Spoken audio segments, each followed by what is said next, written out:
Chapter 14 Dissolution of the Universe. This chapter, titled Gunatraya Kruti Yoga, explains all features that distinguishes the three gunas. It is possible to transform one's character by following them religiously and make Sattvic suitable for the worship of Brahma. Such spiritual practice enables one to attain psychic powers and progressively attain the state of Om Tat Sat Pada. Ganesh Gita is included in the Uttar Khand of the Ganesh Puran, where Brahmadeva is the instructor and Veda Vyasa was to whom the Ganesh Puran was narrated.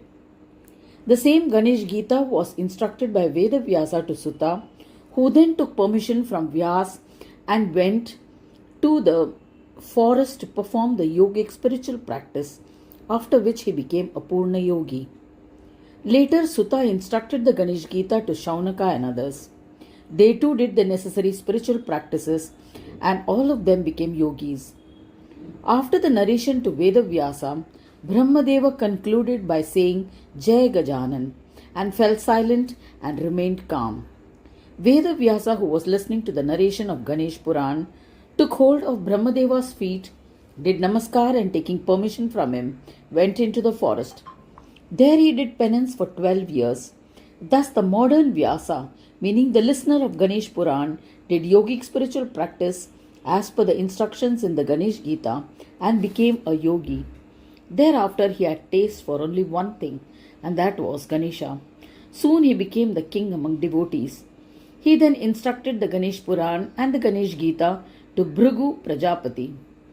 Bhrigu then instructed it to Vaishampayan and other students. All of them did yogic spiritual practices and became Poorna Yogis. They continued their service to humanity by remaining in the state of meditative union. They will continue to remain on earth till the end of Kali Yuga. At the time of annihilation, as per the sequential order, they will move to their respective abodes. Dissolution of the universe. There are 4 types of Laya or dissolution: Nithya Laya, Naimitika Laya, Prakrut Laya, and Saraswat Laya.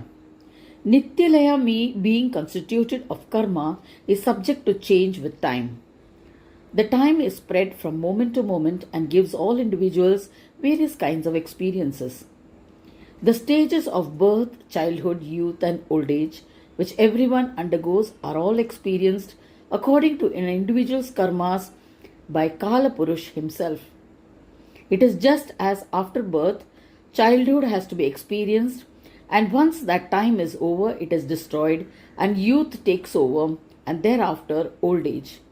In this order, the changes that happen till the time of death are Nithya Laya. It happens according to the karma of the individual. These are the stages in the movement of time.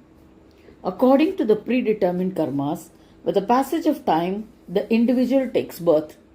In the same way, after a fixed period of time passes, then according to his karma, the individual dies. According to Karma Yoga, creation and dissolution is experienced by every individual. This dissolution that takes place according to karma is called Nithya Laya. Now let us look at Naimitika Laya. 4 yugas, namely Kruta, Treta, Dwapara and Kali, have taken place 1,000 times. That is to say, a period of time is one Kal, and that is one day in the life of Brahma. The day is followed by a night of equal duration in Satyaloka, during which time Brahmadeva sleeps. Dissolution happens after the lapse of one day and one night of Brahmadeva. This is Naimitika Laya. This period of time is known as Dinakalpa. How does Laya appear? When there is drought everywhere for 100 years and the heat of the sun's rays becomes too hot, all water in creation evaporates and there is unbearable heat everywhere and everything becomes arid and dry. In the end, the Mahanag Shesh throws his poisonous world, destroying fire on it. As a result, whatever is remaining also turns completely to ashes. In this manner, the entire universe in the Dhruv constellation turns to ashes. Everything is destroyed and the water in the ocean rises uncontrollably. There is water everywhere and the whole universe is absorbed into it. In other words, all the three worlds, Bhu, Bhuva and Swa, Lokas, get dissolved into it. This is the limit of Naimitika Laya. Since the limits of Swargaloka are up to the Dhruva constellation, there is Mahaloka beyond that. The description of all these is given in the Skanda Purana. Bhrigu Prajapati and his assembly reside at the Mahaloka and other places. At the time of annihilation, they are greatly distressed due to the fire. They are unable to bear the heat and therefore all of them shift to the higher realm of Janaloka and other places. All daily actions come to a stop. Doing actions and enjoying the fruits thereof all come to an end because all doers of actions, namely all individuals, are destroyed. When Swargaloka and Naraka also are dissolved, nothing remains. This is Laya. The strength of karma loses its power. This lasts for Brahmadeva's entire night. When Brahmadeva's day begins, all activities start once again. Therefore, the incidental cause of this Laya is the night time of Brahmadeva. That is why it is known as Naimitika Laya. The third type of Laya is Prakrut Laya.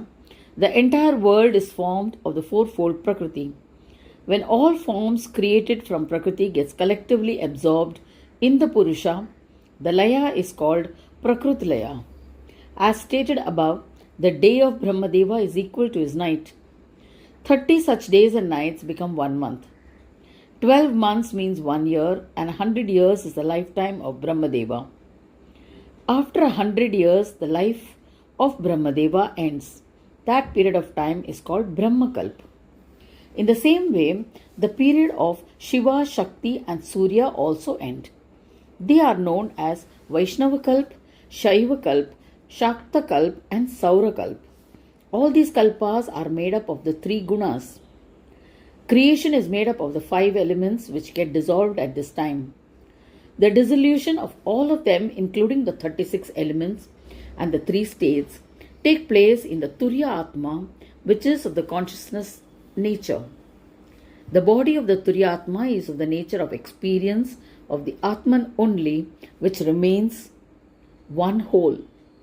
The dissolution of the entire Prakriti's powers is experienced as one whole. Due to the fire of dissolution, the 3 states such as awakened, dream and deep sleep and their connection get destroyed. But the Turya state is not destroyed. Purusha or consciousness is indestructible, while the 3 states of Prakriti are perishable. When the 3 states of Prakriti gets absorbed into the Purusha, it is known as the Laya of Prakriti or Prakrut Laya. Prakrut Laya. The Prakrut Laya experienced in the supra-conscious meditative union of a Yoga Sadhak and the Prakrut Laya of the universe are different altogether. That has no connection with this Prakrut Laya at all. In short, Nithya, Naimit and Prakrut are the 3 types of Laya that happen sequentially as per the nature of time or Kala. No one has to do anything for that to happen. Nobody does anything. The 4th type of Laya is Saraswat Laya. This is made to happen through the practice of meditative union. It is called Attyantika Laya. This Laya is achieved through meditative union by following the step-by-step instructions given in Ganesh Gita. That is the entry point into the Ganesh Gita.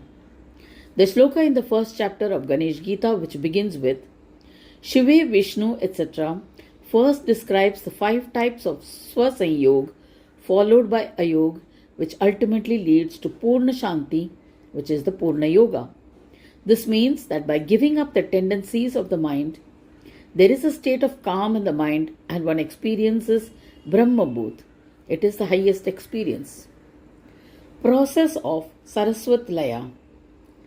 After giving up the Rakshasic and Asuric Prakritis, one's internal and external behavior becomes fully sattvic.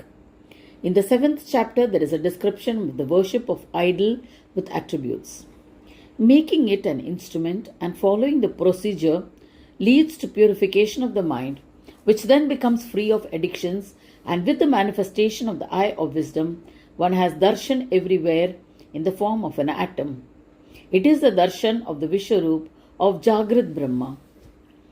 After achieving this practice, the tools given in the 9th chapter relating to Kshetra and the knower of the Kshetra should be used to attain the experience of distinction between them.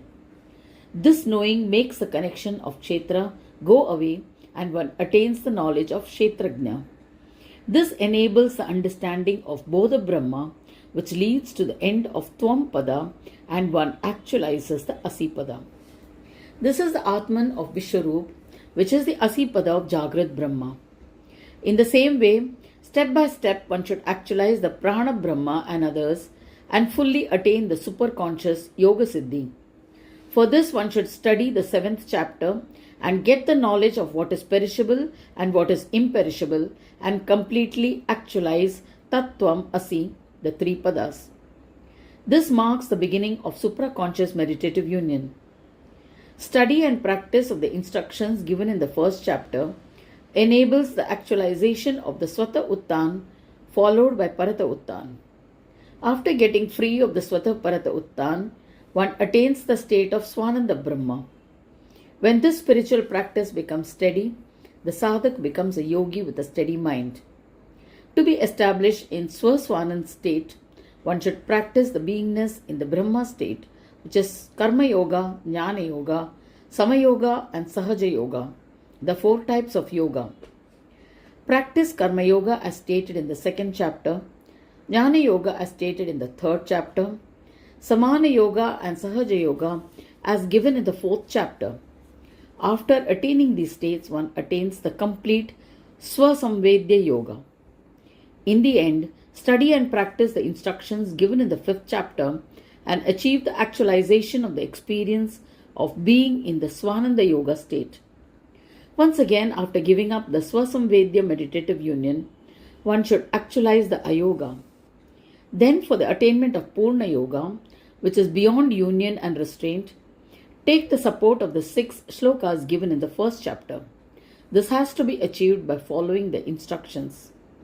Thereafter, to attain steadiness in the state of meditative union, adopt the path of bhakti.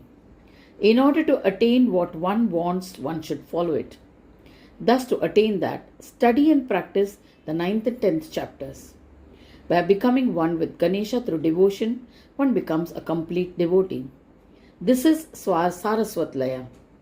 The special feature of this is that one feels Brahma's presence everywhere, completely spread in everything. If one is able to achieve what was expressed, then one has attained the superconscious meditative union. When all the 8 types are achieved, Prakrut Laya, superconscious, arises, which is the actualization of Soham Brahma. The steps for achievement are: the Sthula Brahma of the awakened state is Anna Brahma. The Brahma of the subtle body is Swapna Brahma, which can be known through knowledge sheath. And the third is Samana Brahma, which is Ananda Brahma. The 3 states of Brahma are experienced through the mind.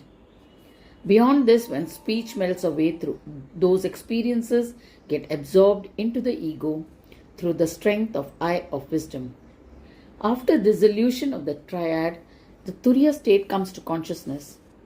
Giving that up, Saraswati gets absorbed and only the vibrations of the Turiya state remains. When that too gets absorbed in the supra-conscious meditative union, we know that Saraswat Laya has taken place. Thereafter, with the absorption of the 4-fold Deha, only the 4 types of Dehi remain. Ego too doesn't exist independently because the support of the triad is the power of the Atman. That also disappears and the 4-fold Maya is given up. The only experience that remains is Shunyakar in the form of Soham. It is then that one realizes the experience of the attainment of the 8-fold Deha and Dehi as Saraswat Laya. Here the power of concentration melts away without anything remaining. One experiences the Sohamkar in one's mind. It is described through speech. It is Niralamba meditative union, which means let things be as they are. This is the only awareness. Nothing else depends on it. After experiencing this in meditative union, one should give up the four differences without anything remaining. That is when we know that one has attained the Soham meditative union. The entire Dehi gets absorbed in it. Since there is no experience remaining after speech melts away, the fourfold Deha Brahma manifests as the Kaivalya Tvampada Brahma. Then the Deha and Dehi gets completely absorbed. The source of Deha, which is Tatpada Soham in nature, becomes one and only its consciousness remains. Everything gets absorbed in the Tvampada and the source of the one gets absorbed in Tatpada. The attainment of Asipada meditative union is the actualization of supra-conscious meditative union. Then Niralamba also does not remain. The process for this is, when we give up the five types of Tvampada and one Tatpada, we attain the Prakrut Laya, supra-conscious meditative union, which brings about the actualization of Bodha Brahma. Knowledge gets absorbed in knowledge and mind and speech does not remain. Bodha Brahma is called Swata Uttan because the desire for creation of Jagat Brahma automatically takes place through it. Worshipping the incorporeal Sankhya Brahma means establishing a connection of being one with it and thereby getting rid of that defect. When knowledge gets absorbed into itself, the whole Sankhya gets absorbed. It is a state beyond Sankhya which is Sankhya Brahma. The state of absence of Swata Uttan is called Parata Uttan. Thereafter, one has to actualize the Swa-Swananda meditative union. That is achieved when the Parata Uttan too is given up. Then Swata Uttan and Parata Uttan both does not remain. Since that is the state of Swa-Samvedya meditative union, it is not possible to describe it. That is why it has been said to be beyond mind and speech. When Prakriti and Purusha constituting the four types of Deha and Dehi become completely depleted, one is said to have attained the 8 types of superconscious meditative union, that is Saraswat Laya, Swananda Yoga. Thereafter one practices with firm determination the attainment of supra-conscious meditative union. When both types, namely Bhava Pratyay supra-conscious and Upaya Pratyay supra-conscious, become actualized, a third one, the Swasamvedya Sanyog of the Swananda meditative union, called Poorna Bhava Pratyay supra-conscious, is attained. It is accomplished in 5 different ways. The first one carries the name and form of Tattvamasi, which is actualized as Swananda Yoga, that is Shakta Brahma, and is of the nature of Asat Swanand. There the bearer of the name and form of Surya, which is eternal and Sat Swanand in nature, is actualized as Tadrup Swananda Brahma. Besides the 2 Brahmas is the actualization of Samana Brahma, which is actualized as Sama Brahma Vishnu. Beyond the 3, but remaining in an unmanifest state, is Neti Brahma, whose actualization is Sahaja Brahma Shiva, the 4th Brahma. In the experience of being in the Swananda state, 4 types are experienced in Swananda meditative union, and that which accomplishes Poorna Yoga is Abhedatma, Ganesha, who is of the nature of Poorna Swananda Yoga, Swanandesh, the 5th one. This is the completion of Swananda meditative union. When the experience of dissolution of the 5 types gets illuminated, it means one has attained the actualization of Poorna Sanyogamai Ganesha. When the mind becomes peaceful within the body, Saraswat Laya is accomplished and manifested. The Swanandesh form of Ganesh is the Sanyog of Saraswa, as it carries the defect of Maya. When we say Bhava Pratyaya, the experience of being, it includes the play of Maya, and that is the defect. Here, Swananda Maya ends while Sanyoga does not remain at all. Therefore, the Swananda form of speech gets absorbed and the body of Saraswat Laya is experienced. Beyond that, Upaya Pratyaya Ayoga gets illuminated as an exception and automatically manifests by itself. There is no Sanyog of any kind, nor is there any experience of absence of speech. This too is a kind of Saraswat Laya. Since speech and Swa Sanyoga no longer remain, it should be called pride. Brihadaranyaka Upanishad says it has been instructed as Maunam cha amaunam cha nirvidya ataha. This is indicative of Sanyoga Ayoga meditative union. So the absence of speech is the Ayoga part of it. Sanyoga and Mauna, that is silence or absence of speech, also do not remain. That which is beyond it is Ayoga. With the experience of Ayoga, that which is experienced is Saraswat Laya, where Ayoga also ends. Speech is completely dissolved, and this is the end of restraint. There is no restraint after that. Patanjali's Yoga Sutra says, Yoga Chitta Vritti Nirodha, such as Chittasya Sarvabhaumi Dharma. Based on that, Vyasa speaks of the 5 types of tendencies, namely casting away, foolish, confused, concentration, and restraint.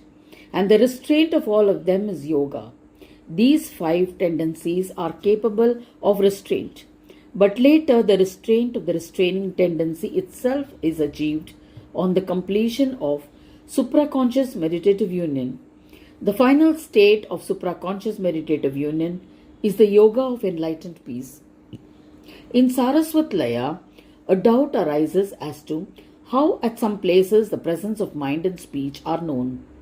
Where there is experience, it is a mind, and contemplation on it is inspired by speech. Now, how to experience the yoga of enlightened peace? Giving up superconscious meditative union and supraconscious meditative union, one experiences the peace of Saraswa. This is Ganesh of Sanyoga endowed with Maya. When even that goes away in Ayoga and there is no duality, only Shanti remains. After that, experience the word Shanti itself also goes away. This is the final end of speech, without anything remaining. Thus, it is the completion of Saraswat Laya. Poorna Shanti Yoga gets absorbed in the glory of Ganesha, and so she herself becomes Poorna Yogini. Shabda Brahma, the pure Yogini. Her speech is the state of Ganesha with differences, is that of a Poorna Yogini. She is Veda, the Guru of all. Therefore, she is known as Shabda Brahma. Through enlightenment of Veda, form of Sadguru, Shuka and others followed the yogic spiritual practice and became blessed. The Vedas have no other Guru. In short, Shabda Brahma or Veda is the only true Guru. The mind of a sadhak is like the determined student of that Sadgurunatha. Innumerable sadhaks' minds have been instructed as students by the Vedas as their Guru. After performing their spiritual practices with appropriate tools, those students have become blessed and attained complete psychic powers. They alone have experienced Saraswati Laya. Thus, that which is experienced by the mind can be spoken, and its complete absorption is Saraswat Laya.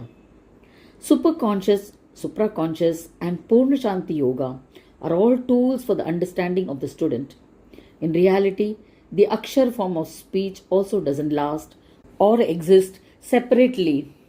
Shruti had to say, Sa Brahmana Kena Syad Ena Syad Tendrisha Eva.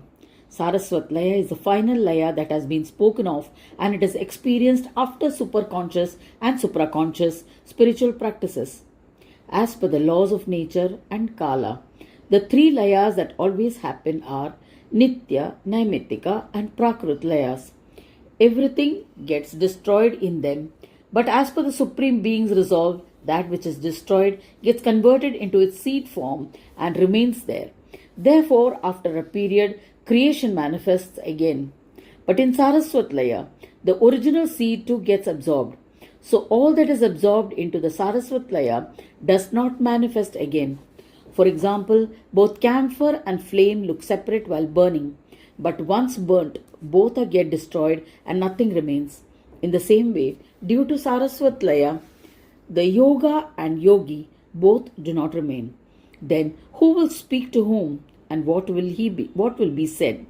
In this way, the students of Vyasa, such as Bhrigu, Vaishampayan, and others, became Siddha yogis after doing spiritual practices as per the Guru Shishya tradition. Their students have also become great yogis. This ends chapter 14.